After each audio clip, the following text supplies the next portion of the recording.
روزانہ دینی معلومات حاصل کرنے کے لیے چینل کو ابھی سبسکرائب کریں، ویڈیو کو آگے شیئر لازمی کریں۔ ہم داڑیاں مڈا رہے ہیں، ہم نمازوں کو ترک کر رہے ہیں، ہم سود کھا رہے ہیں، حرام کاروبار کر رہے ہیں، کوئی زنا کے اڈے پہ جا رہا ہے، کوئی شراب کے اڈے پہ جا رہا ہے، کوئی بھائیوں کی حق تلفی کر رہا ہے، کوئی بہنوں کی حق تلفی کر رہا ہے۔ اب اسی کو مرنے کے بعد اس کی قبر میں لٹا دیا گیا، اس کو مرنے کے بعد اس کی قبر میں رکھ دیا گیا۔ گناہ کرنے والوں سے میں توجہ چاہتا ہوں، فلمیں دیکھنے والوں سے توجہ چاہتا ہوں۔ ہاں ہاں، یہ وہی گنبد و مینار کا شہر ہے نا جہاں کی اللہ اکبر فلم کی داستان پوری دنیا میں گونج رہی ہے کہ اللہ اکبر۔ ہمارے یہاں فلمی ٹاکیزوں کے اندر اتنی بھیڑ ہوتی ہے کہ اگر پیروں سے چل کر جانے کے لیے راستہ نہیں ہوتا تو ہمارے جوان لوگوں کے سر پہ قدم رکھ کر کے فلموں کے اندر جایا کرتے ہیں۔ یہی وہ گنبد مینار کا شہر ہے نا۔ اب میں آپ سے پوچھنا چاہتا ہوں، نہ عمل ہے، نہ نیکیاں ہیں، نہ تقوی ہے، نہ پرہیزگاری ہے، کچھ نہیں ہے۔ بولو ہمارا کس پر ناز ہے، کس پر بھروسہ ہے؟ ایک ہی ذات ہے۔ اللہ راضی ہوگا تو کس کی وجہ سے؟ آمنہ کے لال کی وجہ سے۔ اللہ اگر ہمیں بخش دے گا تو کس کی وجہ سے؟ آمنہ کے لال کی وجہ سے۔ اگر اللہ ہمیں جنت دے گا تو کس کی وجہ سے؟ آمنہ کے لال کی وجہ سے۔ سوچو، داڑیاں منڈانے والوں، شراب پینے والوں، حرام کاروبار کرنے والوں، سود کے دھندے کرنے والوں، کانوں میں ایئر فون لگا کر گانے سننے والوں، غفلتوں کی زندگی گزارنے والوں، مرنے کے بعد قبر میں ڈال دیے گئے۔ باپ چھوڑ کر گیا، بھائی چھوڑ کر گئے، رشتہ دار چھوڑ کر گئے، سب منہ پھیر کر منو مٹی ڈال کر کے واپس چلے گئے۔ اس وقت بندے کے لیے ایک ہی سہارا ہوتا ہے، اللہ کی رحمت متوجہ ہوگی تو ایک کی وجہ سے وہ یہ کہ مصطفیٰ جان رحمت قبر میں تشریف لائیں گے۔ نہ کوئی عالم آئے گا، نہ کوئی پیر، نہ کوئی مولوی، کوئی نہیں، کچھ نہیں۔ آج کے پیر کی بات کر رہا ہوں، میری بات کا غلط مطلب نہ لیجئے گا۔ کوئی قبر میں نہیں آئے گا، قبر میں آئیں گے تو مصطفیٰ جان رحمت تشریف لائیں گے۔ اب آپ مجھے بتائیں، جو اپنی بیٹی کے گھر میں جو ہے وہ پردہ دیکھ کر منہ پھیر کر واپس چلے جاتے ہیں، اگر ان کی نظر ہمارے چہرے پہ پڑی، یہ وہی آنکھیں تھی جو رات کے اندر موبائل پر گندے مناظر دیکھتی تھی، یہ وہی آنکھیں تھی اللہ اکبر جو عورتوں کو پاپ کی نظر اٹھاتی تھی، یہ وہی وجود تھا جو مسجدوں سے کوسوں دور رہتا تھا۔ ہاں ہاں، یہ وہی لوگ تھے جنہوں نے مسجدوں کو ویران کر دیا تھا، جو فجر کی نمازوں میں سوتے پڑے رہتے تھے۔ مجھے بتاؤ، سیدہ اتنی پیاری ہے، اتنی نیک شہزادی ہے کہ جس کے وجود میں رسول اللہ کا خون ہے، اگر ان کے گھر میں دیوار پہ پردے دیکھ کر، اتنی چھوٹی سی بات دیکھ کر حضور چہرہ پھیر کر واپس چلے جاتے ہیں، اگر اللہ نہ کرے ہمارے جرائم کو، گناہوں کو، پاپ کو دیکھ کر اللہ کے رسول چہرہ پھیر کر واپس چلے گئے، ہماری قبر سے واپس چلے گئے، نازک ہے بڑی غیرت سلطان مدینہ۔ حضور اگر چہرہ پھیر کر واپس گئے تو یاد رکھنا، دنیا کے امتحان میں 1000 مرتبہ ناکام ہو جاؤ تو پھر کامیاب ہونے کا موقع مل سکتا ہے، لیکن قبر کے امتحان میں 1 مرتبہ ناکام ہو گئے، حضور چہرہ پھیر کر واپس چلے گئے، کوئی نہیں بچا سکتا، کوئی دنیا کی طاقت نہیں بچا سکتی۔ بڑی معذرت کے ساتھ ہمت کر کے یہ بات بھی کہہ دوں، اگر حضور چہرہ پھیر کر واپس چلے گئے تو قرآن خوانیاں تمہارے نام کی بھی تمہیں بخشوا نہ سکے گی، تمہارے نام کی مغفرت کی دعائیں بھی تمہیں بخشوا نہ سکے گی، تمہاری اللہ اکبر ایصال ثواب کی محفلیں بھی تمہیں نجات نہ دلا سکے گی، کیونکہ نجات موقوف ہے مصطفیٰ جان رحمت کی رحمت پر۔ اللہ نے وعدہ کر دیا ہے، حبیب تو جسے چاہے گا، تو جسے چاہے گا۔ چاہے گا کے 2 مطلب ہوتے ہیں، چاہے گا کے 2، ایک یہ چاہنے کا مطلب ہوتا ہے جس سے تو راضی ہوگا، اسی کو جنت دوں گا، عمل پہ جنت نہیں دوں گا، تیری رضا پہ دوں گا۔ قرآن کہتا ہے عاملۃ ناصبۃ تصلی نارا حامیہ، اللہ نے اعلان کر دیا عمل کر کے آئیں گے، محنت کر کے آئیں گے، پھر بھی جہنم میں ڈالوں گا، یہ کہہ کر ذوق انک انت العزیز الکریم، چکھ یہ جہنم کا عذاب۔ دنیا میں بڑا عزت دار بنتا تھا، تو نے بس میرے محبوب کو راضی نہیں کیا، سب کچھ دیا کیا، حبیب کو راضی نہیں کیا۔ بولیے آج ہم کیا کیا کر رہے ہیں؟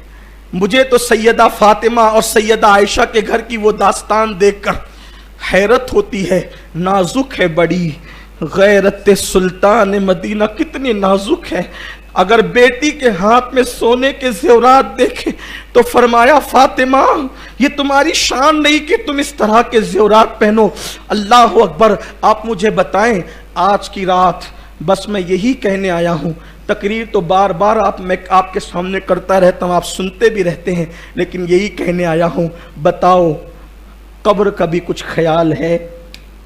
آج کے رات قبرستان اس لیے نہیں جاتے کہ مرحوموں پہ فاتحہ پڑھیں. قبرستان جانے کا مقصد ہی نہیں سمجھے. ارے مرحوم پر فاتحہ تو گھر بیٹھ کے بھی ہو سکتی ہے. باپ کی قبر سعودی میں، یمن میں، مصر میں، گھر بیٹھ فاتحہ پڑھ، وہاں ایصال ثواب پہنچے گا. قبرستان جانے کے لیے سنت کیوں ہے؟ قبر پر جا بیٹھ دیکھ، یہ قبرستان ہے. کبھی اس طرح بھی دیکھو قبرستان کو. شب برات میں قبرستان کیوں جاتے ہیں؟ تاکہ موت یاد آئے. جاؤ دیکھو بڑے بڑے سیاسی لیڈر بے بس و بے کس پڑے ہوئے ہیں، بڑے بڑے مالدار بے کس و بے بس پڑے ہوئے ہیں، بڑے بڑے پہلوان بے کس و بے بس پڑے ہوئے ہیں، بڑے بڑے عزت دار بے کس و بے بس پڑے ہوئے ہیں، جن کے آنے پر تکبیریں بلند کی جاتی تھی، جن کے آنے پہ تالیاں بجتی تھی، جن کے آنے پر محلے اور اسٹیج سجتے تھے. جا کے دیکھو مٹی میں سو رہے ہیں، کوئی ان کی قبروں پہ فاتحہ پڑھنے والا نہیں. قبر پہ بیٹھ کے سوچ، جیسے وہ بے بس پڑا ہوا ہے ایک دن میں بھی یہیں آؤں گا. مغفرت نہ سب پر نہیں ہوگی کہ تو کتنے بڑے باپ کا بیٹا ہے، اس پر مغفرت نہیں ہوگی. مغفرت اس پر نہیں ہوگی کہ تو کتنا کیا کر کے ہے. مغفرت تو اس پہ ہوگی کہ حضور تجھ سے خوش ہیں یا ناراض ہیں. اگر وہ چہرہ پھیر لے کچھ نہیں ہونا ہے. اور ہم وہی سارے کام کر رہے ہیں، وہی سارے کام کر رہے ہیں جس سے حضور چہرہ پھیر لے. پتہ نہیں آج کی تاریخ میں حضور ہم سے راضی ہے کہ ناراض ہے. کوئی سونے کی انگوٹھی پہن لے تو حضور منہ پھیر لیتے ہیں. ہم نے تو کوئی ایسا حرام کام چھوڑا ہی نہیں جو ہم نہ کرتے. ایک دن میں کئی مرتبہ حرام کام کرتے. اگر حضور ہم سے منہ پھیر رہے ہو تو ہمیں پتہ ہی نہیں، ہمیں خبر ہی نہیں، خیال ہی نہیں. قبر میں کیا ہوگا، انجام کیا ہوگا. شب برات میں آج توبہ کر لو، آج اپنے اللہ کو منا لو، آج اپنے رسول کو منا لو. پچھلے سال شب برات میں تو ہمیں جمع ہونے کا موقع بھی نہیں ملا، اور آج جمع ہونے کا موقع مل گئے تو پتہ نہیں آئندہ سال ہم جمع ہو سکیں گے کہ نہیں. پچھلے سال میرے کتنے دوست تھے آج وہ نہیں ہے. بڑے بڑے ہمارے علماء چلے گئے، ہمارے صوفیہ چلے گئے، ہمارے بڑے بڑے لوگ چلے گئے دنیا سے. میرے آقا نے فرمایا شب برات لوگ کھیتیوں میں باغ لگانے کا پلان کر رہے ہوتے ہیں، لوگ بچوں کی شادیاں طے کر رہے ہوتے ہیں، لوگ خود کی شادیاں طے کر رہے ہوتے ہیں، حالانکہ اللہ ان کی موت لکھ رہا ہوتا ہے، اللہ کے ان کی موت کے فیصلے ہو رہے ہوتے ہیں. ہو سکتا ہے اس وقت اس رات میں اللہ سب کو لمبی عمر دے، لیکن ہو سکتا ہے ہم میں سے کوئی ایسا ہوگا اس وقت کسی کی موت لکھی جا رہی ہو. موت تو لکھی جا چکی ہے، لیکن فرشتوں کو وہ نام دیے جاتے ہیں، لو اس سال اتنے لوگوں کی تمہیں روح قبض کرنا ہے. ہو سکتا ہے ان میں ہمارا بھی نام ہو سکتا ہے. موت سے مت ڈرو، ہو سکتا ہے. اللہ کو راضی کر لو. یہ راتیں بار بار نہیں آتی، یہ دن بار بار نہیں آتے. بس اپنی گفتگو کو ختم کرتے ہوئے عرض کروں، سچے دل سے توبہ کرنا. پھر کہتا ہوں توبہ اس کا نام نہیں کہ گال پیٹو، توبہ اس کا نام نہیں کہ کان کھینچو، توبہ اس کا نام ہے کہ گناہ سے نکلنے کا اپنے اللہ سے ایسے وعدہ کرو کہ جیسے بکری کے دودھ سے تھن نکل کر دوبارہ بکری کے تھن میں نہیں جاتا، اسی طرح سے گناہ سے نکلو، ایسے دوبارہ پھر گناہ کی طرف نہ جاؤ. آج عہد کرو، آج ہم نماز پڑھیں گے صلاۃ التسبیح، لیکن آج کے بعد ہماری کوئی نماز نہیں چھوٹے گی، کوئی نماز ترک نہیں ہوگی، ہر گناہ سے بچیں گے، گھروں میں نماز کا ماحول بنائیں گے. ایک روایت پڑھ کر بات ختم کرتا ہوں. دیکھو کیسے کیسے بندوں نے توبہ کی، اللہ تعالیٰ نے ان کی توبہ کو قبول کیا. بس اسی پر تاکہ ہمارے اندر ایک لالچ پیدا ہو، ایک شوق پیدا ہو، ایک ذوق پیدا ہو. کیسے کیسوں نے توبہ کی. ایک بہت بڑا گناہ ہے، بہت بڑا گناہ جس کو زنا سے بھی بدتر کہا گیا ہے وہ ہے سود، سود بیاج۔ ایک جوان تھا، پہلے سود کا گناہ سن لے، فرمایا گیا سود کا ایک لقمہ کھانا اور ماں کے ساتھ 36 مرتبہ زنا کرنا، یہ دونوں برابر برابر ہے۔ اتنا بڑا گناہ ہے سود کا۔ اب سنیے دل کے کانوں سے، کیسے کیسے بندے توبہ کریں، کامیاب ہوتے ہیں۔ ایک جوان ہے، جوانی میں پیسے کمانے کی بڑی لالچ ہوتی ہے آدمی کو، کچھ بن جاؤں، کچھ کما لوں، اللہ کرے کمائے لیکن حلال سے کماؤ، حرام سے نہیں، خوب کماؤ۔ اسلام نے کمانے سے منع نہیں کیا، جمانے سے بھی منع نہیں کیا، مگر حلال۔ وہ جوان، اس کا نام حبیب تھا، بصرہ کا رہنے والا وہ جوان، خوبصورت جوان، سود کا دھندا کرتا اور دگنا چوگنا 10 گنا جتنا چاہتا، جتنی مجبوری ہوتی اس سے اتنا سود وصول کرتا۔ ایک مرتبہ جس کے گھر چلا جاتا وصول کرنے، کچھ لیے بغیر ٹلتا نہیں تھا۔ حبیب نے اپنی بیوی سے کہا، میں اپنی زبان میں سمجھانے کے لیے کہوں، میں ذرا ہفتہ وصول کر کے آتا ہوں، تم میرا انتظار کرو۔ جیسے ہی وہ حبیب جوان بصرہ کا رہنے والا ہفتہ وصول کرنے کے لیے سود کا اپنے گھر سے نکلا، چھوٹے چھوٹے بچے بصرہ کی زمین پر کھیل رہے تھے۔ ایک بچوں نے کہا، ہٹو ہٹو، دور ہٹو، حبیب سود کھور آ رہا ہے، اگر اس کے پیروں کا غبار ہمیں لگ گیا تو کہیں اللہ ہم سے ناراض نہ ہو جائے، ہٹو۔ حبیب نے یہ جملے سنے، اس کے دل پر تیر کی طرح وہ جملے لگے، ارے بصرہ کا بچہ مجھ سے نفرت کرتا ہے، بصرہ کا بچہ مجھ سے عداوت کرتا ہے کہ میرے پیروں کے گرد سے بھی بچنا چاہتا ہے۔ لیکن سود خوروں کے دل اور حرام کھانے والوں کے دل اتنے سخت ہو جاتے ہیں کہ جلدی سے باتیں اثر نہیں کرتی، لیکن قدرت جسے بلانا چاہتی ہے اس کے لیے کوئی نہ کوئی اسباب اور سامان پیدا ہو جاتے ہیں۔ بچوں کا کہنا چپ گیا، لیکن وہ حبیب ایک گھر گیا، دستک دی، اندر سے آواز آئی، کون؟ باہر سے کہا حبیب۔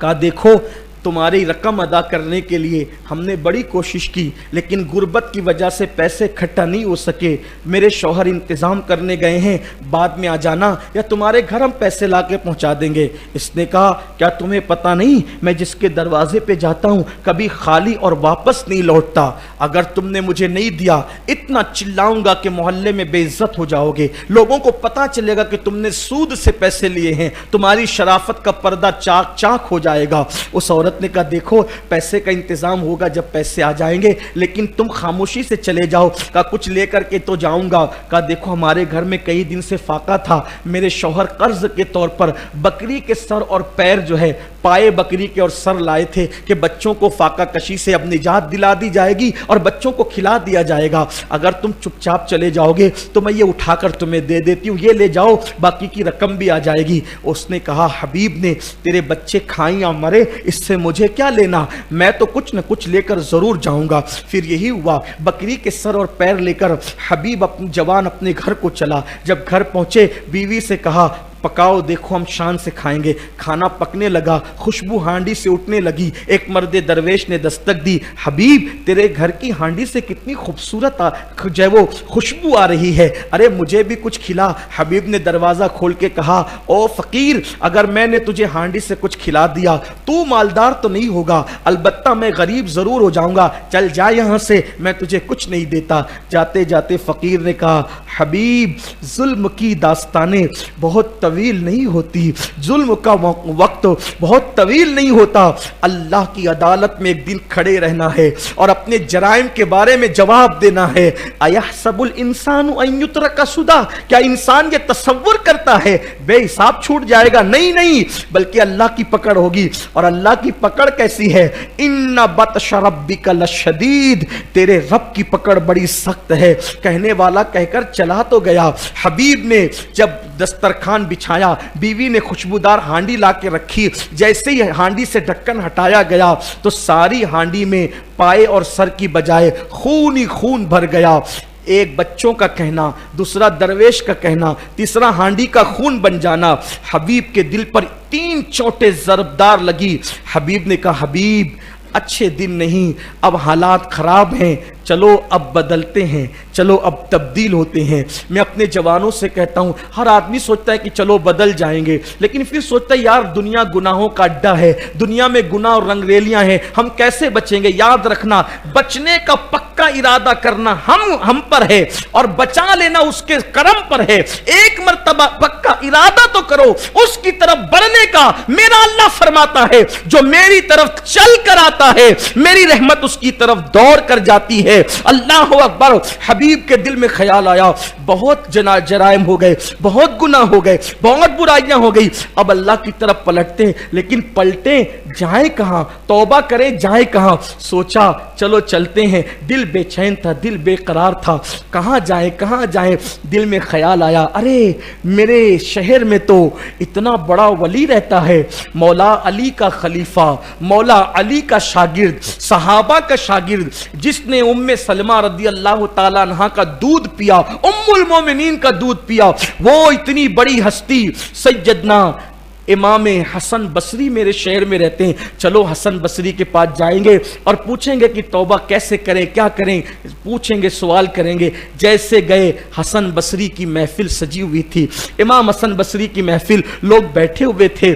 پہلی مرتبہ نیکی کی محفل میں حبیب وہ جوان آیا اور آنے کے بعد کھڑا ہو گیا۔ امام حسن بصری لوگوں سے کہتے تھے لوگوں توبہ کرو، لوگوں توبہ کرو، اللہ 70 ماؤں سے زیادہ پیار کرتا ہے۔ کوئی 4000 سال تک گناہ کرے اور پھر توبہ کرے اللہ اسے بھی معاف کر دے گا۔ لوگوں توبہ میں جلدی کرو، کل پہ مت ڈالو توبہ کو، پل کا بھروسہ نہیں، کل پہ مت ڈالو، توبہ کرو، توبہ کرو، اللہ سے صلح کر لو۔ اس طرح کی بات امام حسن بصری کہتے کہتے آپ اپنے رنگ میں گفتگو کرتے ہوئے کہا ارے تم لوگ اتنے گنہگار نہیں ہو جتنا حبیب سود خور گنہگار ہے۔ اگر حبیب سود خور بھی آج توبہ کر لے اللہ اس کو بھی معاف کر دے گا۔ اتنا سننا تھا۔ وہ جوان آگے آیا، آنکھ میں آنسو تھے، میری مثال لوگوں کو دی جا رہی ہے۔ اس جوان نے کہا امام آپ نے یہ جملہ بہت خوبصورت کہا، ذرا ایک مرتبہ اور کہہ دو۔ پھر میرے امام حسن بصری نے کہا اے لوگو تم اتنے گنہگار نہیں ہو جتنا حبیب گنہگار ہے۔ اگر آج کی تاریخ میں حبیب سود خور بھی توبہ کرے اللہ اس کو بھی بخش دے گا۔ پھر وہ جوان اور قریب آ کے سامنے کھڑا ہو گیا، حضرت آپ کی جملے میں بڑی لذت ہے، ایک بار یہ جملہ اور کہہ دیں۔ فرمایا لوگوں اگر آج حبیب بھی توبہ کرے نا، حبیب سود خور اللہ اس کو بھی بخش دے گا۔ پیر پکڑ لیے، آپ گواہ رہنا آج حبیب سود خور نے توبہ کر لی۔ امام حسن نے کہا کون ہے تو؟ کہا میں ہی حبیب سود خور ہوں، اب توبہ کرا دو۔ آپ کہہ رہے تھے نا اللہ معاف کرے گا، آپ کے کہنے پر، ولی کے کہنے پہ مجھے یقین ہے، میں توبہ کرتا ہوں۔ امام حسن بصری نے توبہ کرایا، مرید کیا، مرید کرنے کے بعد اب دل کو سکون ملا۔ کہا بیٹے ایسے نہیں چلے گا، جس کا مال لیا لوٹانا پڑے گا، جس کا لیا ہے اس کو واپس دینا پڑے گا۔ کہا حضرت آپ گواہ رہیں، جو پہچانتا ہوں سب کو دوں گا اور جن کو نہیں پہچانتا ہوں سارا مال اللہ کے نام پہ صدقہ کر دوں گا، اللہ کے لیے صدقہ کر دوں گا۔ کر دیا میں نے سب۔ اب توبہ کر کے گھر جا رہے، وہ بچے ابھی بھی کھیل رہے تھے، وہ بچے ابھی بھی کھیل رہے تھے۔ جیسے حبیب کو دیکھا کہا ہٹو ہٹو، حبیب اللہ کا محبوب بن کر آ رہا ہے، حبیب اللہ کا حبیب بن کر آ رہا ہے۔ وہ دور میڈیا کا دور تو تھا نہیں، حبیب نے آسمان کی طرف دیکھے کہا اللہ تو کتنا پیار کرتا ہے بندے سے، میں نے کتنے گناہ کیے کہ لوگ نفرت کرنے لگے اور میں نے توبہ کیا کر لی، بچے بچے کے دل میں تو نے میری محبت پیدا کر دی۔ پھر حبیب نے کہا اب زندگی بھر پرہیزگاری میں، تقوی میں متقی بن کے گزار دوں گا۔ پھر امام حسن بصری کے مرید ہوئے، پھر خلیفہ ہوئے، اتنے متقی ہوئے کہ اسی حبیب کو دنیا نے حضرت حبیب اجمی کے نام سے جانا۔ اور یہ حبیب اجمی کون ہے؟ غوث پاک کے پیر کے پیر کے پیر کے پیر کے بھی پیر ہے، غریب نواز کے پیر کے پیر کے پیر کے بھی پیر ہے، یعنی پیران پیر کے بھی پیروں میں بن گئے سچی توبہ کی برکت سے۔ پھر پتہ ہے کیا مقام ان کو ملا، کیا مرتبہ ان کو ملا سچی توبہ کی برکت سے۔ پھر وہ بڑے نیک ہو گئے، اب نماز بھی پڑھاتے تھے۔ ایک دن نماز پڑھا رہے تھے، ان کے پیر و مرشد جن کے ہاتھ پہ حبیب نے توبہ کی تھی امام حسن بصری ان سے ملنے آئے، راستے میں لیٹ ہو گئے، اذان ہو گئی، حبیب اجمی نے نماز شروع کر دی۔ اب امام حسن بصری کتنے بڑے بزرگ، انہوں نے توبہ کرائی، انہوں نے توبہ کرائی. مولا علی فرماتے تھے جب حسن بصری ہو تو کوئی تقریر نہیں کر سکتا. حسن بصری کا کہ تقریر کرنا. یہ مولائے کائنات کے خلفاء مشہور 3 ہے, ایک امام حسن, ایک امام حسین اور ایک امام حسن بصری. سوچو جسے مولا علی خلافت دے کیسی ہستی ہوگی. اب آئے حبیب اجمی نماز پڑھا رہے ہیں.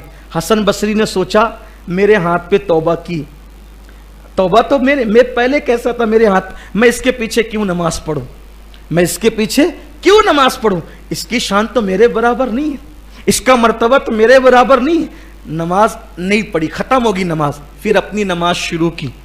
اس رات گھر گئے تو خواب میں اللہ کا دیدار کیا, خواب میں اللہ کو دیکھا. کوئی بندہ خواب میں اللہ کو دیکھ سکتا ہے, دنیا میں آنکھ سے نہیں دیکھ سکتا لیکن خواب میں. لیکن ہمارے جیسوں کو اللہ کیا نظر آئے گا خواب میں؟ بہت بڑے مرتبے والے لوگ ہوتے ان کو اللہ نظر آتا ہے خواب میں. تو خواب میں اللہ کو دیکھا, اللہ سے عرض کی اللہ میری ایک خواہش ہے پوری کر دے. اللہ نے فرمایا کیا؟ کہ میں نے زندگی میں جتنی عبادت کی ہے میری سب عبادت قبول کر لے, میں نے جتنی عبادت کی سب قبول کر لے. اللہ کی رحمت نے مسکرایا اور اللہ نے فرمایا حسن میں نے تمہیں موقع تو دیا تھا, میں نے تمہیں موقع تو دیا تھا کہ تیری پوری زندگی کی عبادت قبول ہو جائے, مگر تو نے اس سے فائدہ نہیں اٹھایا, تو نے اس موقع سے میں نے موقع دیا تھا تو نے فائدہ نہیں اٹھایا. امام حسن بصری نے کہا مولا تو نے کب موقع دیا تھا اور میں نے فائدہ نہیں اٹھایا؟ کہا آج ہی تو مغرب میں تجھے موقع دیا تھا, اگر حبیب اجمی کے پیچھے نماز پڑھ لیتا تو تیری ساری زندگی کی عبادتوں کو وہ مقام مل جاتا جو تو چاہتا ہے. سوچو پہلے کی زندگی کہاں اور سچی توبہ کے بعد کی زندگی کہاں. امام حسن بصری جیسے وہ کہا جا رہا ہے کہ تم ان کے پیچھے ایک نماز پڑھتے تو تم جو چاہ رہے تھے وہ مراد کو پہنچ جاتے. یہ سچی توبہ کی برکت ہے. آؤ